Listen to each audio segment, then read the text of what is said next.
Everybody wants to leave the trenches of Lagos mainland, a place of clean water and affordable food, shallow gutters. They want to leave it to go to the island where tap water is the color of urine and you can go bankrupt for fine cuisine. And don't get me wrong, Lagos Island is very pretty to look at. The dazzling architecture of reflective windows, the Microsoft texture of an island babe who knows how to take care of her skin. Sometimes going to Lagos Island is akin to taking a long cold shower after spending all day in Lagos traffic.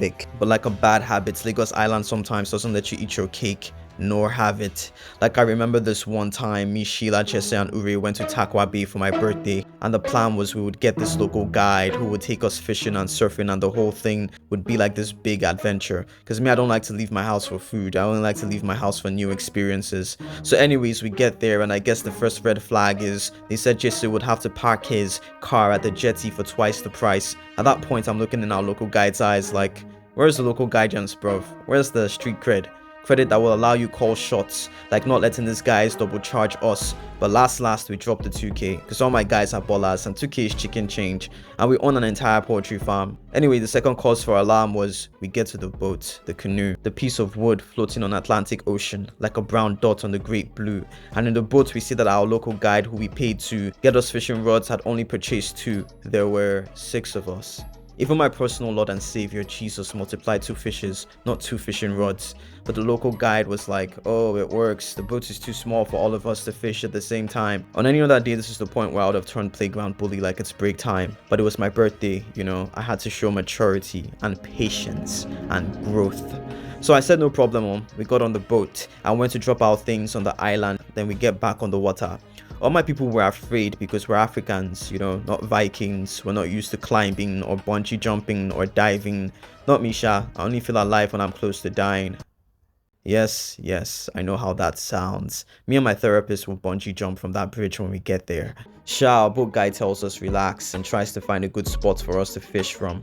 The first interruption is from the police. What do you call a Nigerian policeman on the ocean? Call them sea finish. Because we know last they won't pass dropping another urgent 2k. But with the Navy, it was another story entirely.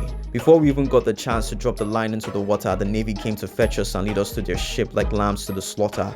They were actually surprisingly civil and explained collected and calm that our guy taking us out to fish in that small boat was only going to do us harm because the boat was far too small and the water was far too treacherous. They gave our boatman punishments though and slapped him around a little bit, which I didn't think was very nice. I know people always joke about what the Nigerian armed forces like and how they discipline civilians on a whim.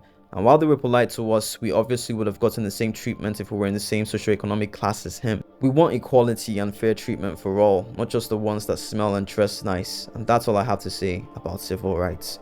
Back to the gist, so we go back to the beach and our guide who I had paid for surfing lessons brings me a floater.